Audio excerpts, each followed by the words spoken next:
یہ داستاں ہے اس بدبخت کی جس نے لوگوں کو خدا کے خلاف بغاوت کرنے پر اکسایا۔ نمرود جو خدا سے جنگ کرنا چاہتا تھا لیکن ایک کمزور مخلوق کے ذریعے مارا گیا۔ طوفان نوح کے بعد بابل و نینوا اور اس کے آس پاس کے علاقوں میں انسانی آبادی پھیلنی شروع ہوئی۔ ان انسانی لوگوں میں نوح علیہ السلام کی اولاد میں ایک شخص پیدا ہوا جس کا نام کوش تھا۔ اس کی ایک اولاد ہوئی جسے تاریخ میں نمرود بادشاہ کے نام سے جانا جانے لگا۔ نمرود ایک طاقتور، متکبر، جابر اور بت پرست انسان تھا۔ کہتے ہیں تاریخ میں سب سے پہلے تاج نمرود نے ہی پہنا تھا۔ نمرود کا زمانہ 3000 سال مسیح قبل تھا۔ بعض مورخین نے لکھا ہے کہ نمرود نے کافی لمبی عمر پائی تھی۔ وہ 400 سالوں تک حکومت کرتا رہا۔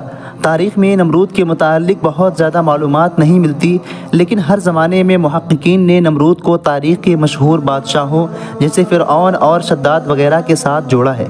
دراصل دوستو، نمرود ایک عربی لفظ ہے جس کے معنی ہوتے ہیں باغی، یعنی بغاوت کرنے والا، کیونکہ نمرود نے خداوند سے بغاوت کی اور لوگوں کو بھی بغاوت کرنے پر آمادہ کیا تھا۔ اسلامی روایتوں کے مطابق نمرود بابل کا بادشاہ تھا جو خدائی کا دعوے دار تھا۔ اس زمانے میں اللہ نے حضرت ابراہیم علیہ السلام کو مبعوث فرمایا۔ آپ شہر بابل کے قریب میں آباد تھے۔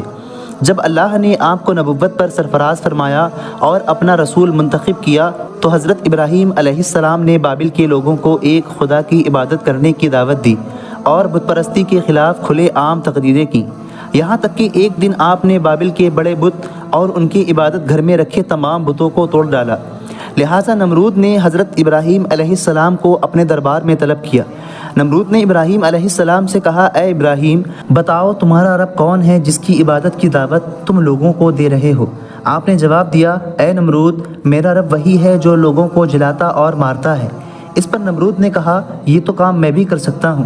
لہٰذا پھر نمرود نے حضرت ابراہیم علیہ السلام کو بطور سزا آگ میں جھکوانے کا حکم دے دیا۔ لہٰذا بابلی لوگوں نے ایک مقام پر بہت بڑی خندق کھدوائی اور اس میں لکڑیاں جمع کر کے آگ جلا دی اور پھر کئی روز تک اس میں آگ دہکاتے رہے، یہاں تک کہ آگ کی تپش سے آس پاس کی چیزیں بھی خاک ہو گئیں، آس پاس کے درخت جھلس کر کوئلہ بن گئے۔ پھر نمرود کے حکم سے حضرت ابراہیم علیہ السلام کو اس آگ کے حوض میں پھینک دیا گیا، لیکن اللہ کے حکم سے آگ ٹھنڈی ہو کر گلزار بن گئی اور حضرت ابراہیم علیہ السلام صحیح و سلامت واپس آ گئے۔ نمرود یہ منظر دیکھ بول اٹھا، اے ابراہیم، واقعی تیرا خدا عظیم ہے اور اس قدر قدرت رکھتا ہے کہ اس نے تیرے اور آگ کے درمیان رکاوٹ پیدا کر دی۔ لہٰذا اس کے بعد وہاں موجود کچھ لوگ ایمان لے آئے اور نمرود نے آپ کو رہا کر دیا۔ لہٰذا پھر آپ شام کی طرف ہجرت کر گئے۔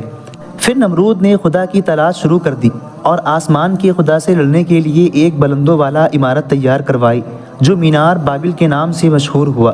کہتے ہیں اس مینار پر چڑھ کر نمرود آسمان کے خدا کو للکارنے لگا، اور جب آسمان سے کوئی جواب نہ آتا تو وہ نمرود تکبر اور غرور سے ہنستا اور لوگ اس کے آگے سجدہ کرتے۔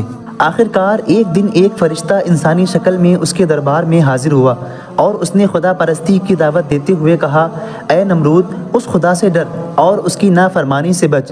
خدا کی طاقت تیری سوچ اور تیری فوج سے زیادہ ہے، اگر وہ چاہے تجھے اپنی سب سے کمزور مخلوق کے ذریعے ہلاک کر دے۔ اس موقع پر نمرود نے خدا سے مقابلے کا تقاضا کیا، لہٰذا پھر فرشتے نے اسے اپنا لشکر جمع کرنے کے لیے 3 روز کی مہلت دے دی۔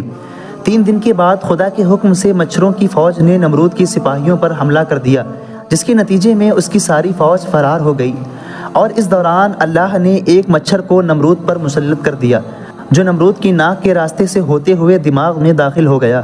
نمرود درد کی شدت سے بے چین ہو گیا۔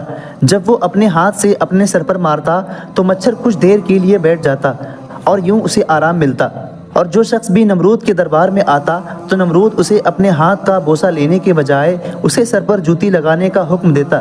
نمرود کی یہ حالت 40 سالوں تک رہی۔ آخرکار نمرود ذلیل و خوار ہو کر ہلاک ہو گیا۔ قدیم سمیری کتابوں یاسر کے صحیفوں کے مطابق نمرود کی ایک بیوی تھی کہ جس کا نام سمیرمس تھا، اور اس سے نمرود کا ایک بیٹا تھا کہ جس کا نام تاموز تھا۔ یہ لوگ شیطانی قوتوں کے زیر سایہ تھے جنہیں کتابوں میں ناپاک تثلیث کا نام دیا گیا ہے۔ انہیں دیوتاؤں کے طور پر بابل اور سموری لوگ پوجتے تھے۔ سمیرمس نے نمرود کے مرنے کے بعد یہ دعویٰ کیا تھا کہ ناموس نمرود کا دوسرا جسم ہے۔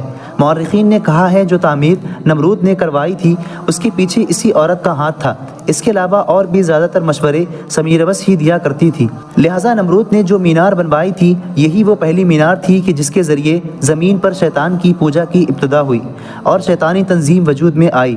اور اس کے بعد لوگ جب بابل سے دوسرے علاقوں میں آباد ہوئے تو سمیرمس کو الگ الگ ناموں سے پکارتے اور اس کے بت بنواتے، اور یہی وجہ رہی کہ یہیں سے بتوں کی عبادت کا سلسلہ جاری ہوا۔